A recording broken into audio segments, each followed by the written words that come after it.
They called me selfish. That was the word that stuck, echoing louder than the laughter, sharper than the snap of the phone camera.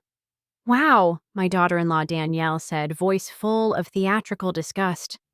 Must be nice. 5 days in and she's already sleeping on the job.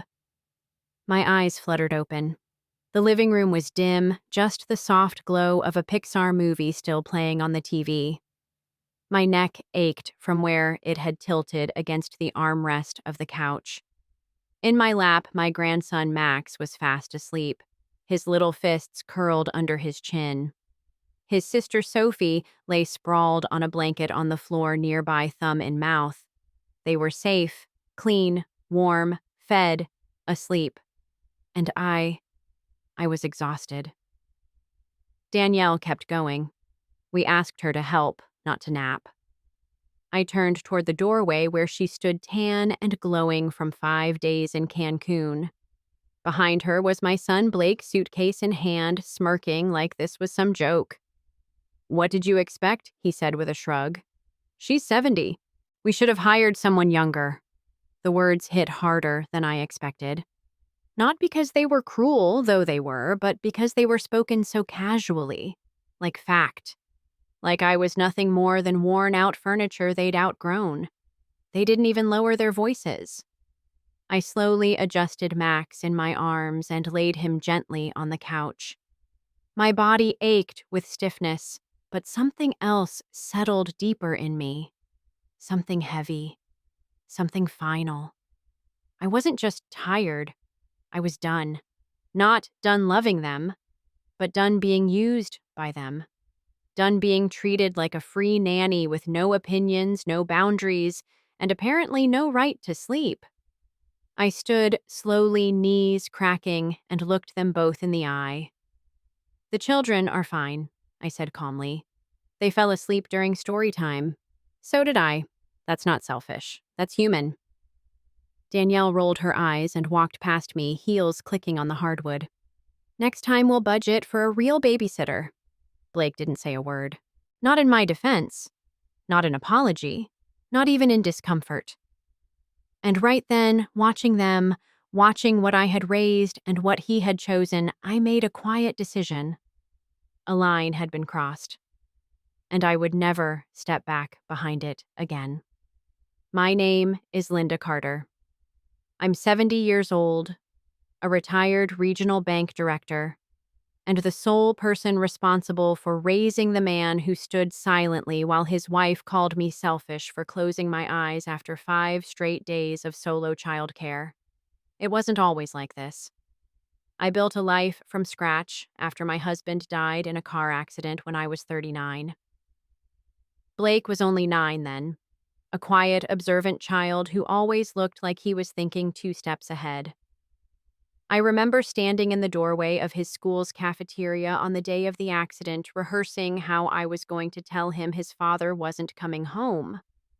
He didn't cry. He just clung to me.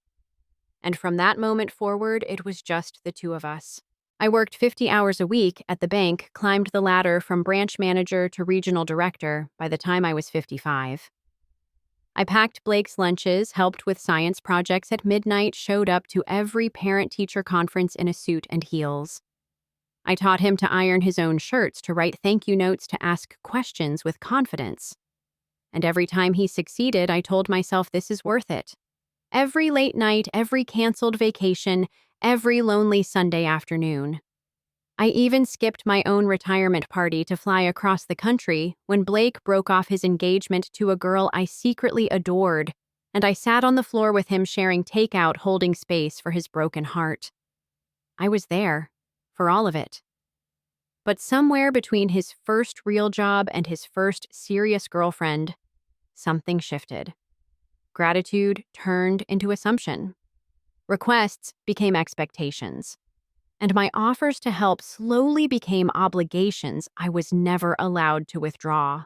I bought their first house, cashed out a portion of my 401k to cover their wedding when Danielle's parents refused to pitch in. I co-signed their car loan, paid for Sophie's preschool tuition when they both got laid off in the same month, and smiled through it all like this was what good mothers do. But good mothers also have names. And mine isn't free help. It's Linda. I built an entire career teaching people how to manage assets, balance books, and measure risk. But in my own life, I forgot to measure the risk of becoming invisible. Until the moment I heard my daughter-in-law say I wasn't worth trusting because I had the nerve to fall asleep. That was the wake-up call. I had let love become labor, and I had allowed that labor to be unpaid, unappreciated, and unlimited. No more. Blake was always a serious child. While other boys were chasing soccer balls or obsessing over video games, Blake preferred puzzles maps and asking big questions like, why does time feel slower when you're sad? After my husband Michael died, I expected a breakdown. What I got instead was a silence so deep it echoed. Blake didn't throw tantrums or cry at night. He just folded inward. I remember one night, maybe a week after the funeral, I found him sitting on the floor of the closet surrounded by his dad's old work shirts. He didn't say a word, just held on to a worn Oxford button-down like it could anchor him to what was gone. That's when I knew my parenting wasn't going to be about fixing problems. It would be about holding space for grief I couldn't solve. And I did. Every school pickup, every parent-teacher meeting, every scraped knee and lost backpack. I didn't date again, didn't travel, didn't complain.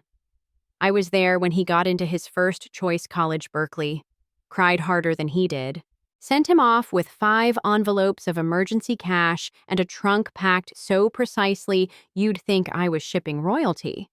He graduated with honors, landed a corporate job in Denver within 3 months. And when he called to say he'd met someone, she's smart, mom, driven, you'll like her. I believed him because I believed in him, even when I shouldn't have. There were signs, of course, subtle shifts, like how he started calling less, then only when he needed something, how visits went from weekend-long bonding to quick drop-ins, how he introduced Danielle not as someone I love, but someone I'm managing. I noticed how she rarely made eye contact, how she scrolled on her phone at dinner, how Blake excused it all by saying, "That's just how she is. Don't take it personal." But maybe I should have. Because now I look back and I see the cracks I paved over with love and loyalty. Cracks that widened each time I said yes to something that should have required mutual respect. Blake wasn't always like this. But maybe, just maybe, he became this version of himself because I never showed him where my line was. And now he didn't even know I had one. It started with a text. "Hey Mom, any chance you could watch Sophie this Saturday, just a few hours? We have a friend's wedding." I remember smiling when I read it. I had just finished my morning walk, coffee in hand, the light streaming through my kitchen window in golden stripes. Of course, I said yes. Sophie was only 9 months old then, round cheeks, wide eyes, and that new baby smell that reminded me of lullabies and freshly folded onesies. I hadn't seen her in nearly 2 weeks, and the idea of spending a full afternoon with her felt like a gift. I cooked soft vegetables, laid out her favorite blanket, read her 3 picture books in a silly voice. I even texted Danielle pictures throughout the day, Sophie giggling, Sophie sleeping, Sophie chewing on her own sock. They picked her up just before 9 p.m. Danielle didn't even come inside. Blake took Sophie from my arms and said, "Thanks again, Mom. Lifesaver." I remember watching their taillights fade and feeling a warmth in my chest, a sense of purpose. The next time came 2 weeks later. Then the next, only 5 days after that. We forgot about a dentist appointment. Danielle's boss invited her to a networking dinner. "Can you take her overnight?" We're exhausted. Each time I said yes. Each time I made the effort rearranging lunch plans, rescheduling appointments, skipping my book club, canceling my weekend retreat in the mountains. And each time the thank yous became shorter, colder, less frequent. Eventually, they stopped altogether. It wasn't malicious, not at first, just casual, like I was part of the furniture, like I existed purely to make their lives easier. Then came Max, and the requests doubled. Overnights became weekends. Weekends became full weeks when they wanted to travel. I was never asked if I had plans, only told when to be available. And I was, until I started to notice the difference in tone. The way Danielle's texts became instructions, not requests. The way Blake spoke to me more like an HR manager assigning shifts than a son asking for help. It wasn't, could you anymore? It was, we need you from Thursday through Monday. I'll drop the kids off after work. And somewhere along the line, I stopped being Grandma Linda. I became the free babysitter. And the more I gave, the more invisible I became. I began to notice it after Max turned 1. It was subtle at first, an offhand comment, a missing thank you, an assumption that I'd be available without being asked. The first time Danielle forgot to say goodbye after picking up the kids, I brushed it off. She was distracted, tired, maybe. The second time, she didn't even get out of the car. Blake carried both kids to the back seat, strapped them in, and waved at me through the passenger window like I was an Uber driver. Then came the birthday party. Sophie's third. They planned a backyard enchanted garden theme, complete with bouncy castles, pastel cupcakes, and a catered brunch I wasn't told about until I arrived early with homemade lemon cookies. Danielle looked at me surprised to see me holding a Tupperware dish and said, "Oh, I didn't think you'd bring anything. You're watching the kids during setup, right?" I stood there in my best dress cookies, still warm, and nodded. Of course. What else could I say? That afternoon, I chased Max around for 2 hours, cleaned up, spilled juice, wiped sticky fingers, and missed the entire party speech. No one introduced me to the guests. No one thanked me in the Instagram caption. I wasn't a guest. I was the help. And slowly, that role seeped into every corner of our relationship. They stopped calling just to talk. Stopped inviting me to things that weren't convenient. Stopped seeing me as a person with a life and needs of my own. I became the one they called when daycare closed, when they forgot it was early release, when one of them had a work trip or wanted a weekend to reset. And every time I tried to set a limit, just a gentle one, they made me feel guilty. Danielle would sigh, Blake would frown. But the kids love being with you. It's just this once. You always say yes, Mom. What's changed? What changed? Nothing. That was the problem. The day they left for Cancun, Danielle handed me a typed 3-page itinerary. Mealtimes, nap, schedules, screen limits, backup outfits, allergy reminders, even which sippy cup to use on which day. She didn't ask if I was okay with it. She just clipped it to the fridge with a magnet shaped like a flamingo. Blake gave me a quick side hug and a distracted, "Thanks, Mom," before wheeling the last suitcase to the Uber. And then it began. 5 days, 2 kids, no breaks, no backup, no one asked how I was doing. No one checked in, not even a courtesy text to see if I was sleeping or eating or, God forbid, struggling. I cooked 3 meals a day, bathed 2 wiggly, giggling bodies, played every board game known to man, changed sheets, picked up toys, read the same bedtime book 12 times, and carried Max up and down the stairs because he insisted I do it like a rocket ship. By the 5th night, my knees ached. My voice was hoarse, and my back throbbed from crouching at toddler level all day. I tucked Sophie in at 8:12 p.m. Max fell asleep on my shoulder shortly after. I didn't mean to close my eyes. I just leaned back on the plush alphabet rug for a second to breathe, to let my spine settle, to listen to the soft hum of silence that only comes when children sleep. That's when the front door opened. That's when I heard Danielle's voice cut through the stillness. "Oh my God, look at her. We can't even trust her to stay awake." And then the click of a photo being taken. I blinked, startled, trying to get my bearings. Blake stood behind her suitcase in one hand, shaking his head. "What did you expect from someone her age?" he said. like I wasn't there, like I was just a prop, a lazy, outdated prop. And that was it. That was the exact second something inside me snapped. I looked down at Max, peaceful, warm, still asleep, and I realized he trusted me completely. I was his safe space, his rocket ship, his blanket when the world felt cold. And yet his parents, the people I once sacrificed everything for, looked at me and saw nothing but a burden. I stood up slowly, gently shifting Max to the couch. Danielle had already walked off complaining about the state of the living room. Blake avoided my eyes. I wanted to scream, cry, throw something. But instead, I did what I've always done best. I kept calm, and I made a plan. I didn't sleep that night. Not because I was angry, though I was, but because I was awake in a different way now. For the first time in years, my mind felt clear. I moved around the guest room, silently folding my clothes with precision. The same careful, measured hands that once balanced budgets for multi-million-dollar branches were now packing 3 outfits, a phone charger, and a small notebook I hadn't written in since Sophie was born. At 2:15 a.m., I sent 2 emails. The first to my financial advisor titled, "Please freeze the following disbursements effective immediately."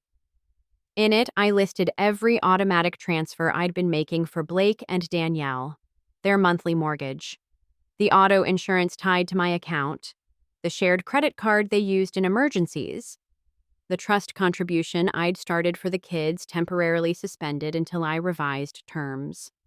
The second email went to my estate lawyer requesting urgent amendment to family trust. Timeline this week. Then I called Raymond, my longtime driver and former coworker's husband, who had once told me, "If you ever need a discreet ride at a strange hour, I'm your man." He picked me up at 4:30 a.m., no questions asked. I left a simple note on the kitchen counter. "Kids are sleeping soundly. Refrigerator is stocked. I'll be in touch when I'm ready. Mom." No emotion, no drama, just facts. By the time the sun rose over the Denver skyline, I was already back in my condo on the other side of town, one Blake had never bothered to visit. I made myself a cup of coffee, stood by the window, and exhaled fully for the first time in days. There was no explosion, no confrontation, just the sound of my own breath returning to me.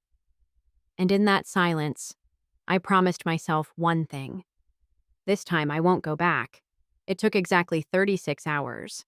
That's how long it took for the calls to start. At first, it was just a missed payment alert, forwarded to my email from the mortgage company, an automatic message. Then a voicemail from Blake. "Hey, Mom, I think there's a glitch. The mortgage didn't go through this month. Could you check?" I didn't respond. 2 hours later, a text from Danielle. "Hi, Linda. We just got a late notice on the car insurance. Did something happen with your account?" I ignored that too.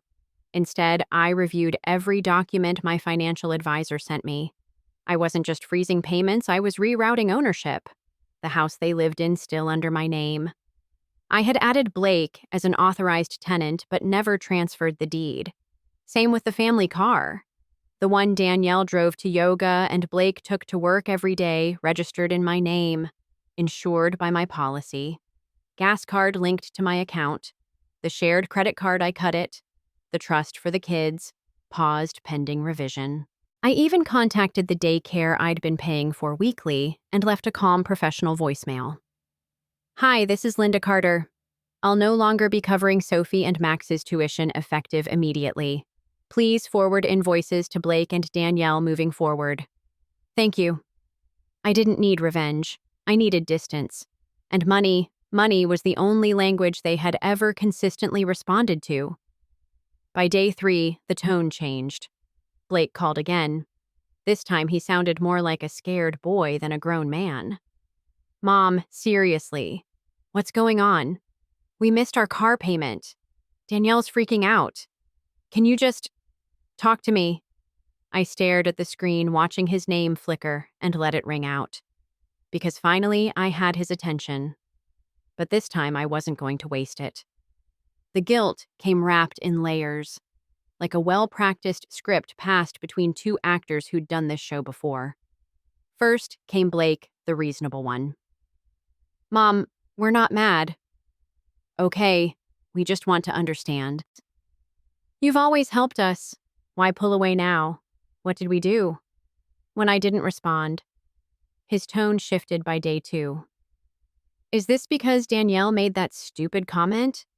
You know she didn't mean it. She was jet-lagged, exhausted. Don't punish the kids because of her. Punish?" I paused at that word. Was I punishing them, or simply refusing to keep being punished myself? Then came Danielle, sharp-edged and sugar-coated. "I know we've had our moments, Linda, but I've always appreciated what you do. I'm sorry if you felt taken for granted, but you could have just told us instead of sabotaging our lives." Sabotage. That word made me laugh out loud, truly laugh, for the first time in weeks. No, sweet girl, this wasn't sabotage. This was consequence. And when guilt didn't work, they escalated. Danielle sent a photo of Max holding a toy I'd given him, followed by, "He keeps asking where you are.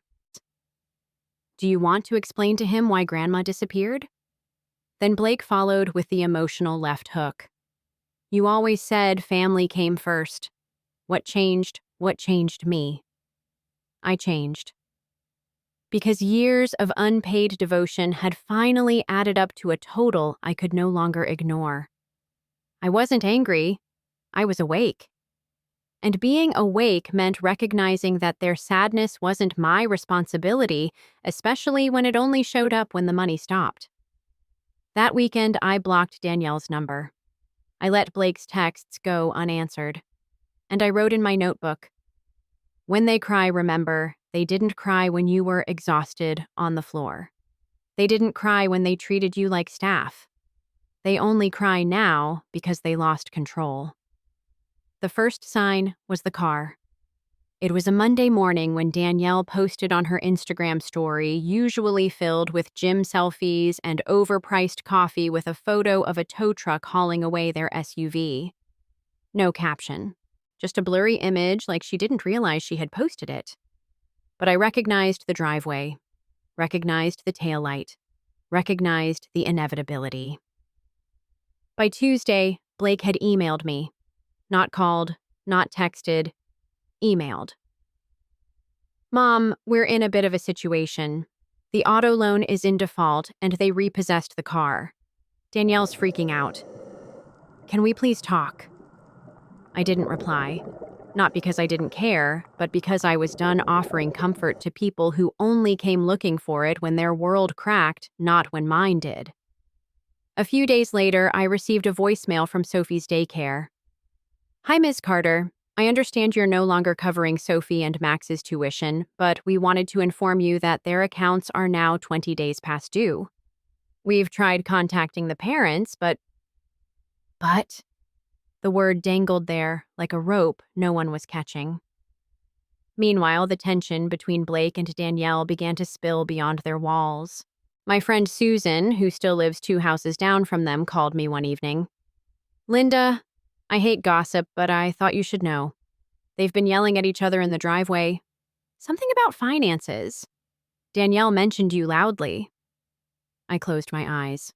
I didn't enjoy this. This wasn't revenge. This was gravity. I had held them up for so long that they had forgotten what solid ground felt like without me. Now, as it crumbled beneath them, they reached for anything to blame each other, me, the economy luck. But never their own choices. Never the assumption that I would always be there. Never the years of just one more favor, Mom. For the first time, they were learning a lesson I had learned long ago. When someone pulls away the floor you've built your life on, you fall. And when you hit the bottom, you face yourself. The message came late. A long text from Danielle. 3 thick paragraphs and 1 passive-aggressive emoji at the end. "We've talked about everything, and honestly, it seems like you're the only stable figure in the kids' lives right now. If this is how you want things, fine. But don't be surprised if we ask you to take them full time. You seem to think you'd do a better job anyway. I stared at it for a long time. Not because I didn't understand it, but because I finally did. Danielle wasn't surrendering. She was weaponizing motherhood. This wasn't trust. It wasn't desperation. It wasn't even regret. It was leverage. You want boundaries. Fine, here, take the kids. You won't pay anymore. Great, you can parent instead. And the most painful part, I wasn't surprised. I didn't respond. Instead, I printed the message, added it to a folder I'd started weeks ago, and placed it in my desk drawer under a labeled tab, emotional manipulation. Because I had no intention of being baited into raising two small children not like this. I loved Sophie and Max more than anything in the world, but I wouldn't become their full-time caretaker just because their parents had failed to grow up. I wouldn't undo the line I had so carefully drawn by stepping back into the same cycle under a new name. I emailed my estate attorney again the next morning. Subject: final trust adjustments. In the message, I outlined a new structure: no direct inheritance for Blake or Danielle. College and wellness funds for Sophie and Max released only under the care of a legal guardian or independently after age 25. Custody clause. No transfers of guardianship to me without court order and full due diligence. They would not use love as a burden. Not anymore. I had raised my child. I would not raise his consequences. The invitation came in the form of a voicemail. Hey, Mom, we're having dinner this Sunday. Just us, nothing big. We want to talk, to fix things. Bring that lemon pie the kids love? I didn't answer right away. I let the message sit for 2 days. Then on Saturday afternoon, I texted back, I'll come. No pie. The house was quiet when I arrived. No balloons, no toys, no laughter spilling from the hallway. Just the low clatter of silverware and Danielle's forced smile at the door. Linda, you look rested. I nodded. I am. At the table, Blake poured wine like we were actors in a reunion special. We've been thinking a lot, he began, about how things got off track. Danielle picked up where he left off. We miss you. The kids miss you, and we could really use your support again. Even if it's just weekends. She said support like she was asking me to drop off a casserole, not commit to unpaid labor. I sipped my water, waited. Blake leaned in, voice soft. Mom, come on. This family doesn't work without you. There it was, the old line. The hook they used every time I tried to step back. You're the glue, the heart, the one we depend on. But this time, I didn't bite. I set my napkin down, folded neatly. Let me tell you what I've realized, I said, my voice even. This family has never fallen apart. It's been built entirely around one person doing the work of three. Danielle blinked. Blake looked down at his plate. You didn't invite me to heal, I continued. You invited me to resume, and I'm not available for that anymore. There was silence, the kind that only happens when truth has been dropped like a stone into a shallow pond. I didn't come to reconnect, I said. I came to close the door you both have taken for granted. Then I stood. No yelling, no crying, just calm and finality. Dinner's over. So is the role you wrote for me. And with that, I walked out. No pie, no promises, no turning back. The invitation came in the form of a voicemail. Hey, Mom, we're having dinner this Sunday. Just us, nothing big. We want to talk, to fix things. Bring that lemon pie the kids love. I didn't answer right away. I let the message sit for 2 days. Then on Saturday afternoon, I texted back, I'll come. No pie. The house was quiet when I arrived. No balloons, no toys, No laughter spilling from the hallway. Just the low clatter of silverware and Danielle's forced smile at the door. "Linda, you look rested." I nodded. "I am." At the table, Blake poured wine like we were actors in a reunion special. "We've been thinking a lot," he began, "about how things got off track." Danielle picked up where he left off. "We miss you. The kids miss you. And we could really use your support again, even if it's just weekends." She said support like she was asking me to drop off a casserole, not commit to unpaid labor. I sipped my water. Waited. Blake leaned in, voice soft. "Mom, come on. This family doesn't work without you." There it was, the old line, the hook they used every time I tried to step back. "You're the glue, the heart, the one we depend on." But this time I didn't bite. I set my napkin down, folded neatly. "Let me tell you what I've realized," I said, my voice even. "This family has never fallen apart. It's been built entirely around one person doing the work of three." Danielle blinked. Blake looked down at his plate. "You didn't invite me to heal," I continued. "You invited me to resume, and I'm not available for that anymore." There was silence, the kind that only happens when truth has been dropped like a stone into a shallow pond. "I didn't come to reconnect," I said. "I came to close the door you both have taken for granted." Then I stood. No yelling, no crying, just calm and finality. "Dinner's over. So is the role you wrote for me." And with that, I walked out. No pie, no promises, no turning back. The first week of silence was the loudest. No phone buzzing, no middle-of-the-night diaper alarms, no Danielle's clipped tone asking if I'd fed them the right snacks. At first, I found myself flinching at every sound, expecting a cry, a crash, a call. But slowly, like music returning after static peace came back. I started sleeping with the window open again. Started reading, really reading, not skimming pages between bottle warmings and bath time. One morning, I spent an entire hour watching a squirrel bury something under my lemon tree.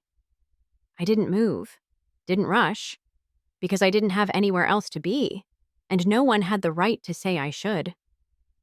I rejoined my book club, rekindled a friendship with Helen, an old college roommate I'd once called a sister before life got in the way. We sat at a cafe on 6th Street laughing so loud the waiter forgot our order twice. And for the first time in years, I wasn't telling stories about them. I was telling stories about me. I told her about the lemon tree, the letters, the silence.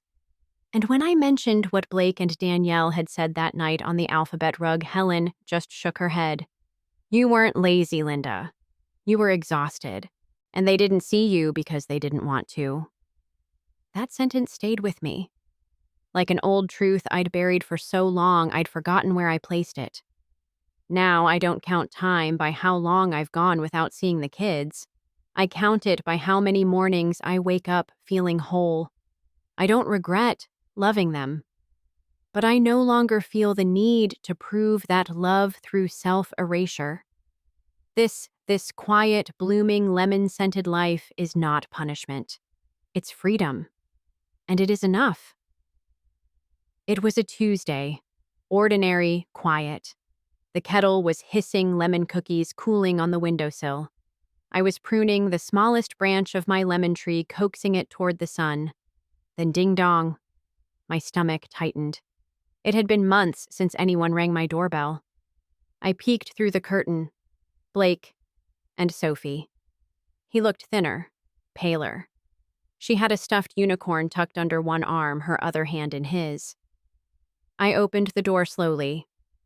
"Hi, Mom," he said, voice soft. "Can we come in?" I didn't answer right away. Sophie looked up at me, her eyes round and unsure. Not demanding, just waiting. "We brought nothing," Blake said, as if that mattered. I glanced down.